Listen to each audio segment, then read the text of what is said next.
দীর্ঘ 17 বছর পর 25শে ডিসেম্বর বাংলাদেশে পা রেখেছিলেন।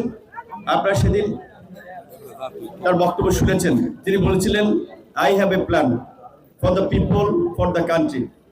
অনেকে এই বিষয়টা হয়তো ওইভাবে উপলব্ধি করতে পারে নাই, হয়তো ভেবেছেন যে সেটা একটা কথার কথা কিংবা রাজনৈতিক নেতৃবৃন্দের একটা ভাষণের অংশ।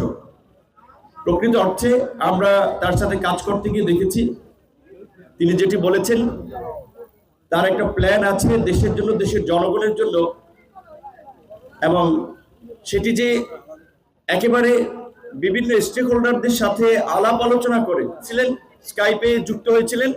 সেই সময় বলেছিলেন যে আমরা সরকার গঠন করতে পারলে মসজিদের ইমাম, মুয়াজ্জিন, মন্দিরের পুরোহিত, সেবায়েত, এরকম বিভিন্ন ধর্মীয় নেতাদেরকে আমরা বেতনের আওতায় নিয়ে আসবো।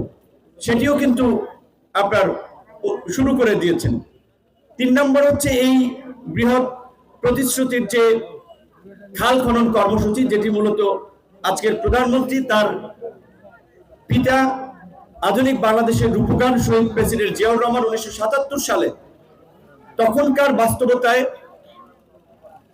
সেচ এবং কৃষি নির্ভর অর্থনীতিকে প্রসারিত করার জন্য, এবং একই সাথে এই যে ম্যানুয়াল পদ্ধতিতে খননের একটা বিবেচনার বিষয় ছিল যে এখানে যারা কাজ করবে তাদের একটা কর্মসংস্থান হচ্ছে।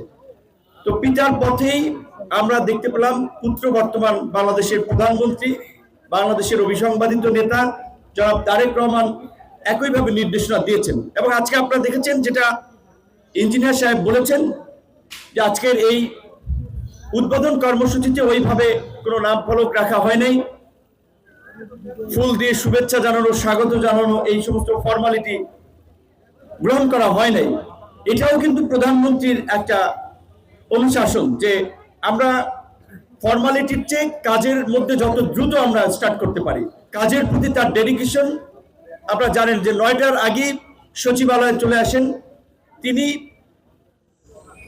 প্রায় প্রতিদিনই তার অফিস সচিবালয় হয়ে তারপরে প্রধানমন্ত্রীর কার্যালয়ে যান, এবং তার বারবার আমাদেরকেও মনে করিয়ে দেওয়া যে আমরা জনগণের ভোট এবং সমর্থন নিয়ে আছি, আমরা কাজের মাধ্যমে এই সমর্থনটা কিন্তু ধরে রাখতে হবে।